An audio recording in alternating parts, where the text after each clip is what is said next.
The Teamsters, one of the most influential unions in the nation, decided to take the pulse of their 1.3 million members this week by asking them to scan a QR code on their phone and vote for their choice for president. Internal data provided by the union shows about 60% of their members backed Donald Trump, 31% wanted Kamala Harris. Ultimately, the Teamsters chose not to endorse a candidate for the first time in nearly 3 decades. But it got me thinking, wouldn't it be nice if we could all vote by phone? Bradley Tusk, CEO and founder of Tusk Philanthropies, tested mobile voting in 7 states. Members of the military, their families, voters outside the country, and those with disabilities were able to cast their ballots by simply tapping the screens on their devices. The project is not trying to eliminate in-person or mail-in voting, but make voting more accessible. Joining me now is Bradley Tusk. He's a political strategist who once was deputy governor of Illinois and former campaign manager for New York City Mayor Michael Bloomberg.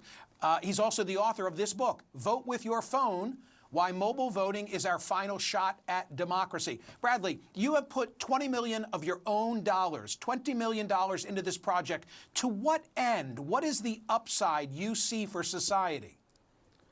I believe that right now our politics are broken because they're controlled by the extremes. The vast majority of elections that matter in this country are primaries. Primary turnout's around 10%. That's the far left. That's the far right. Those are special interests.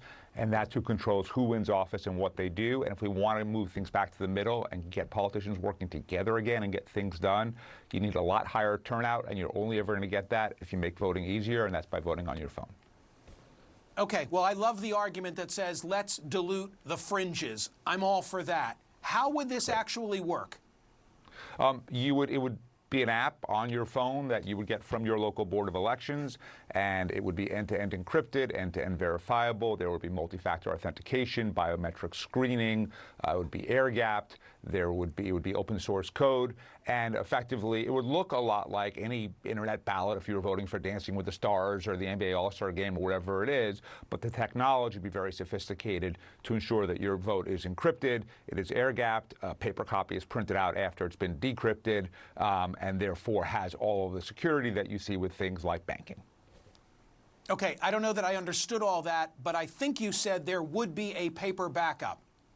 Yes, so the part of the system is that once the ballot is received by the election office, they take it offline, so it's no longer attached to the internet.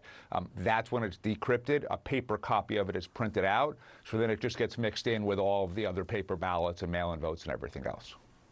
So in the book, Vote with Your Phone, you go through the top 10 or so concerns that have been raised about this. Number 1 being ballot security. What's the explanation? What's the answer to those who are concerned about ballot security? The answer is twofold. One is we have built a system that meets every recommendation that the U.S. Vote Foundation put out there for secure mobile voting. Our plan is to start small. Let's start in municipal elections, city council races, school board races, things like that, see what's working. And also we're submitting this both to NIST, National Institute for Standards Technology, for their review. And because the code is open source, that means any expert at any time can go into it and look for bugs or abnormalities or anything else. So it's all philanthropic and it's all online and it's all available. The second argument is more political, which is the status quo doesn't work. Our country is falling apart. It is controlled by the extremes. And most people, even if they want to, are just not going to vote in state and local primaries. And that's why things are the way they are. And yet they all have cell phones, and we've got to meet them where they are. I know from the conversations you and I have had on my SiriusXM radio program and when I've raised this independently, that conceptually people say they love the idea, but even some who move money on their phones and buy concert tickets and airline reservations and go to the TSA checkpoint. It's like when you get to voting, there's still this hang-up. Address that. Sure. Why that concern, and what would you say to those people? Well, look, I don't blame them at all. Look, your listeners, your viewers are really smart, informed people. That's why they're watching you and listening to you. And so, of course, they have good ideas and questions and concerns. You know, I would have had them too if I hadn't been building this system for the last 7 years. And the answer is, it's a new thing. Obviously, we should start small. And so, like I said, school board elections, city council elections, let's see what's working. It may not be that we're voting for president this way for 10 years. That's okay.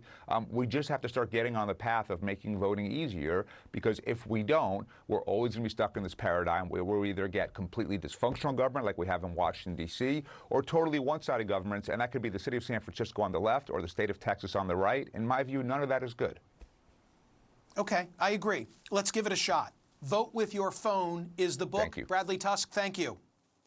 More of your social media comments, and you've still got time to vote on today's poll question at Smerconish.com. This is going to be really interesting to see where it ends up. Is the United States at greater risk from those within or outside our nation? Hey, use your phone and use the QR code and cast a ballot.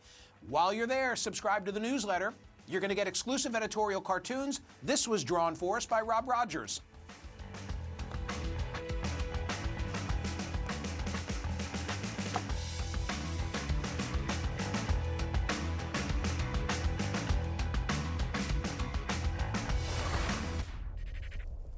So there's the results so far, 37,000, damn.